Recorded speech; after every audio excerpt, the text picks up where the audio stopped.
And it's been less than a week since CM Punk's return to WWE, and ever since he walked in front of the fans in the Allstate Arena, there's been plenty of talk about who he'll be facing. It's been reported that matches with Seth Rollins and Roman Reigns are in the work for the Best in the World, but now WWE wants a dream match that fans have been wanting for over a decade. Sean Ross Sapp of Fightful Select reports that since Punk's return, several in WWE are pushing for a match with Stone Cold Steve Austin, and Punk himself has had talks about the possible match. Right now, those in WWE are hopeful and even optimistic that the match could finally happen, though it's unclear how far along plans are, if there's any concrete plans at all right now. The ideal scenario would see Punk fly over to visit the Texas Rattlesnake to go over ideas, but one source said there's a lot to get through first before that can happen.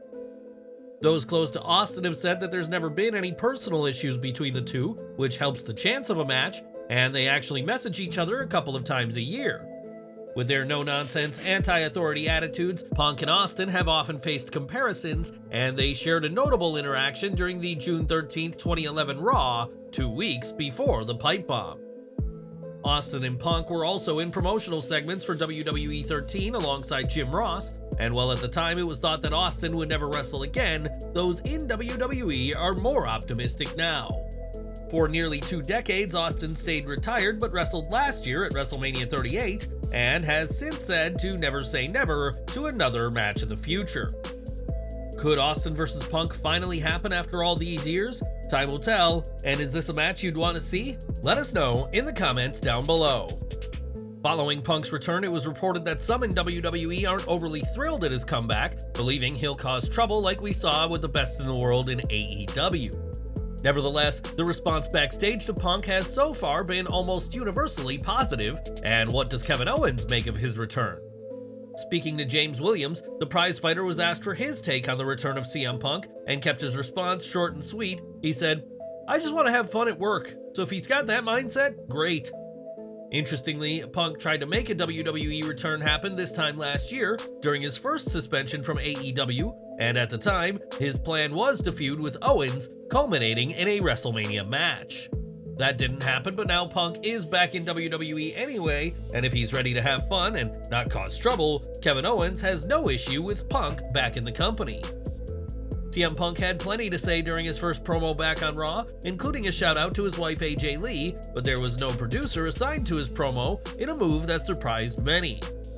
After news of this lack of a producer broke, some speculated that Punk has been given special privileges in WWE which isn't given to other talent, but the reality is much different.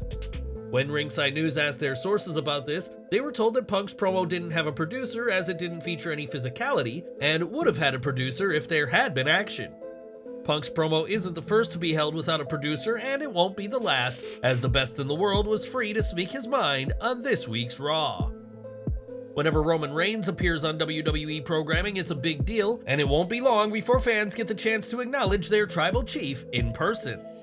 It's been confirmed that Reigns' next appearance for WWE will come on the December 15th SmackDown in Green Bay, Wisconsin, followed by the January 5th show in Vancouver, Canada. On the January 19th show, the penultimate SmackDown before the Royal Rumble, Reigns will appear in front of the Atlanta, Georgia crowd, but there's no word on what he'll be doing. Reigns has proven to be a ticket mover in the past, and these shows will likely be no exception, and we'll have to wait and see what the Tribal Chief does when he returns to SmackDown. There was a time when the roster of AEW seemed united in providing an alternative to WWE, but over the past year or so, we've seen plenty of examples of tension among the talent. Even with CM Punk gone and Jack Perry still missing from TV, it seems there are plenty of issues, as shown in the responses to a tweet from AEW World Champion MJF. In a tweet prior to Dynamite, MJF spoke about the pain he's in and ended with the statement, "Let's restore the feeling that AEW Dynamite once had, at least according to the champ." This earned a response from the account Unsafe Chairshot, who said that MJF has almost single-handedly destroyed the feeling, and his reply got some notable interactions. Britt Baker, Sammy Guevara, and Jack Perry all liked the post, suggesting MJF had ruined the feeling of AEW, and Baker would also tweet about having zero promo time in 2023 and mentioned MJF. Baker pointed out that MJF gets more promo time in one episode than she's had all year, as it appears that things are still far from peaceful in the All Elite promotion. During an episode of the Click This podcast, Kevin Nash weighed in on MJF, saying that there's no way that this guy isn't a Nash added that he's sure there's plenty of people in AEW who see MJF as a and believe he's holding them down, before adding that MJF would have been a good Click guy. Whether MJF is holding talent down or not, some clearly blame MJF for AEW losing its feeling, and we'll have to see if there's ever a time when all backstage issues are settled in AEW.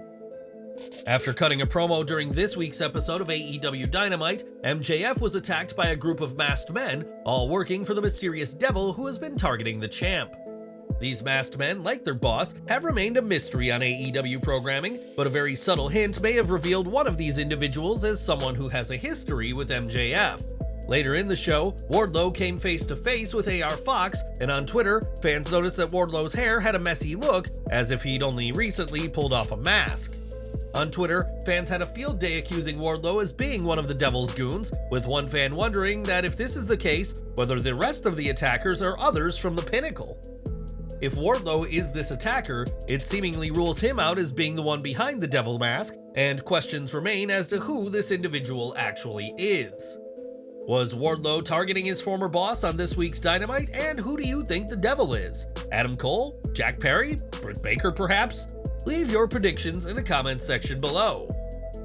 In a few months, the road to WrestleMania will officially begin, and with it, names will start being announced for the annual Hall of Fame.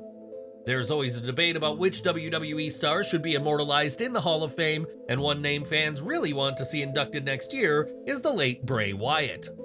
On Twitter, Wyatt's name trended as fans called for his induction. Wyatt's death this August was a true tragedy, robbing the wrestling world of one of the most creative individuals we've ever seen. And would you like to see him inducted next year? Let us know below. Earlier this week, QT Marshall announced that he is set to exit AEW, and the company's vice president may not be out of work for long at all. Fightful Select reports that Major League Wrestling immediately showed interest in Marshall when his free agency was revealed, and were surprised he was on the open market. MLW wants Marshall to work both in and out of the ring, which will suit QT just fine, as one of the reasons for his AEW exit was that he felt the company wasn't using him as a wrestling star. MLW is currently undergoing a front office overhaul, with several positions being restructured that Marshall has held in AEW, so QT will be kept plenty busy if a deal can be struck with MLW. This past September, it was noted that Serena Deeb had taken issues with AEW management, which some saw as the reason why she hasn't been used in the ring for over a year. Deeb's most recent AEW match was on an October 2022 episode of Dark Elevation, a show that no longer exists. But more has come to light about her absence from the squared circle. In a video, Deeb explained that her break from the ring has nothing to do with the reports of backstage heat, and shared the sad reason why she hasn't been wrestling. She said, "Since last October, I've had a series of 3 unprovoked seizures. This has been a really dramatic time period for me and has affected my career and life. In a lot of ways, it's been really scary for me. I've seen a lot of different doctors and had every test imaginable. For the longest time, nobody could tell me why this happened. I had a recent consultation with my neurologist, and he confirmed that I have fully recovered, I am in good health, and I have received official clearance to resume wrestling. This means I'm prepared for my return." Deeb added that she wanted to convey a message of solidarity to those dealing with similar challenges and make it clear that they are not alone and that there is hope on the horizon. It's great that Deeb is fully healed, as being at risk of seizures could have ended her wrestling career. And hopefully it won't be much longer before we see the veteran back in the ring. More from CM Punk, as in the weeks prior to his epic return, Shawn Michaels was asked about the straight-edge superstar and said he'd gladly welcome Punk back as part of NXT. Now Punk is back and is making headlines around the world, and the showstopper, like the fans, is excited to see what's to come, as he said on the Cheap Heat podcast, "You know, stories like this are always fantastic, even if they're controversial. That's part of what makes them fantastic. And so look, there are times, I don't always know what's going on. Truth be told, I don't think sometimes they know what's going on, but that's what makes unpredictability just that unpredictable. That's what makes this job so fantastic and so unique, unlike anything else. And that's why we've continued to thrive for, 40 plus years as well. Because in this line of work, what makes it so fantastic? You're never 100% sure, even if you think you are. You're just not being honest. Of course, you're just saying, I know this is going to happen, but there's always a little piece, and you're going like, I don't know, And again, to your point, I think everybody thought this was a bridge too far. Michaels also compared himself to Punk, saying they've both faced times of being unpopular in the locker room, but what ultimately mattered was their exceptional performances in the ring. Shawn added that their contributions to the industry also helped both himself and Punk immensely, and concluded by sharing his happiness for WWE, recognizing the significance of Punk's return. CM Punk's return seemed impossible not too long ago, but now he's back and ready to make money, proving to never say never in the world of professional wrestling. CM Punk is back in WWE to make money, and that's exactly what WWE intends to do, as they've brought out a ton of new Punk merchandise on their shop website. From hoodies to shirts to special plaques, Punk merch isn't hard to come by, and with Punk merch already topping WWE's bestseller rankings, expect more merchandise to come. On March 25th, 2022, Tammy Sytch was involved in a vehicular accident that caused the death of 75-year-old driver Julian Lassiter. Sytch, who didn't have a valid driver's license, was driving south on US 1 near Grenada Boulevard and didn't stop as required, in addition to reportedly speeding. Her car collided with Lassiter's parked vehicle, leading to his death after a visit to the hospital, while the occupants of a third vehicle impact sustained injuries to their neck, back, sides, and heads, but didn't require hospitalization. This week, after over a year and a half, Sytch was sentenced, and during her hearing, the former Sonny spoke candidly about what transpired. Sytch continuously called the situation more than the worst thing she's ever done, and her attorney pleaded for the judge to find a mix between incarceration and mental health rehabilitation. Sytch's attorney was against the full 25-year sentence with 6 months probation after that had been proposed, but the prosecution pushed for the full incarceration period. In their efforts, the prosecution brought up Sytch's 3 DUIs in 3 weeks that did not help her case at all, and brought up instances in the past regarding her terrible decision-making. When Judge Karen Foxman handed her sentence, she stated that these circumstances do not require the alternative sentencing that Tammy Lynn Sytch's legal defense asked for. Judge Foxman also spoke about the egregious details about the case, though credited Sytch for submitting an open plea to the court. Judge Karen Foxman ruled that Tammy Lynn Sytch was guilty of all charges and sentenced her to a total of 17 years in prison, of which she has served 566 days already.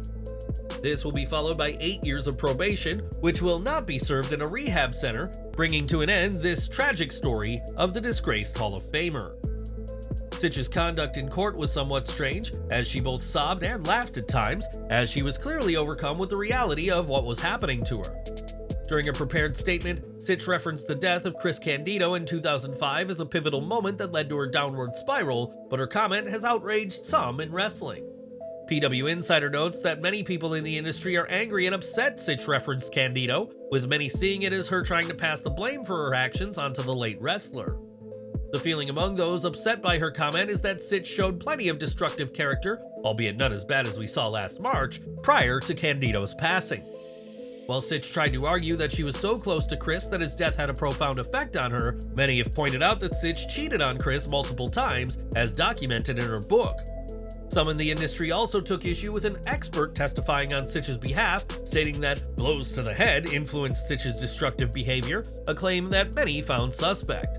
Sytch rarely, if ever, competed, and while she would take the occasional bump as a manager or valet, it's unclear if she ever took a blow to the head at all in her career. There are countless wrestlers who took more blows to the head than Sytch ever did, who have gone on to lead normal, law-abiding lives, so it's not hard to see why this expert's claim rings hollow to so many in the business. This week, Mercedes Moné dropped a new training video showing that she is close to making a return to the ring, and many fans are expecting to one day see her compete in AEW. Tony Khan has always spoken highly of the former IWGP Women's Champion, who appeared in the crowd at AEW All In, and now one AEW star is willing to take a hit to bring Moné on board. On Twitter, Danhausen responded to a video of Moné's training and encouraged Khan to give Mercedes $10 million, stating that he'll even give up the blimp. It has been a running joke for years that Danhausen wants a blimp as part of his AEW contract and used the line with ROH, but worked with the promotion completely blimpless. Tony Khan will likely never buy Danhausen a blimp, but trying to sign Moné should be something he considers, and with her getting close to a return, perhaps we'll see a contract in 2024. For years, WWE superstars have been made to follow rules, some of which can seem completely backwards at times, but it seems one long-standing rule is a thing of the past. During his Grilling JR podcast, Jim Ross spoke about CM Punk's return and said that while Punk wore a white shirt last Saturday, there was a time when talent were banned from wearing white on TV. JR explained that it did something with the cameras, but believes that with all the digital technology WWE has these days, it doesn't seem like an issue anymore.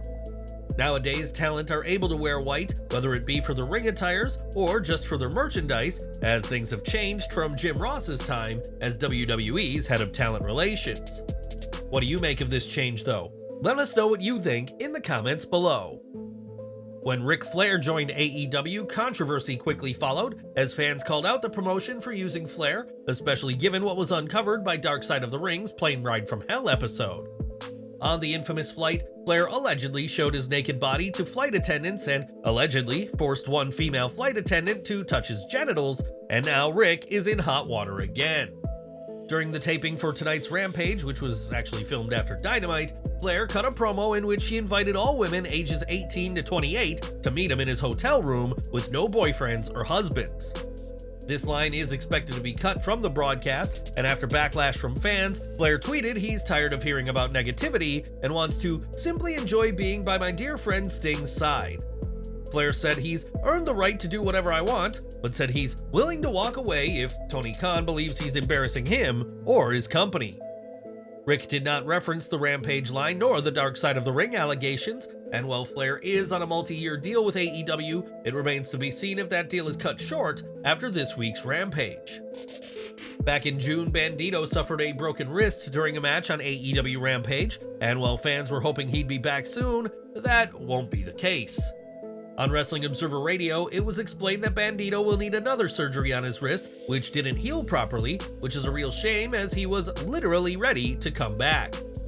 This second surgery is because the bone in his wrist didn't heal as it should have, and while we don't know how much longer he'll be out, we're wishing Candido a full and speedy recovery. And we're ending with AEW, and over the summer, it seemed each week we saw throngs of empty seats and unflattering photos, and that was once again the case this week at AEW Dynamite. During MJF's promo to the crowd, a fan took a photo from inside the Target Center in Minneapolis, Minnesota, showing that there was almost nobody in close to half of the arena. The Target Center has a maximum capacity of 20,000, but they were scaled for 4,979, and in the end, 4,608 tickets were distributed for the show. Once again, AEW is hosting shows in venues that can get nowhere close to selling out, and it's photos like this one that those in the company, especially Tony Khan, don't want fans to see.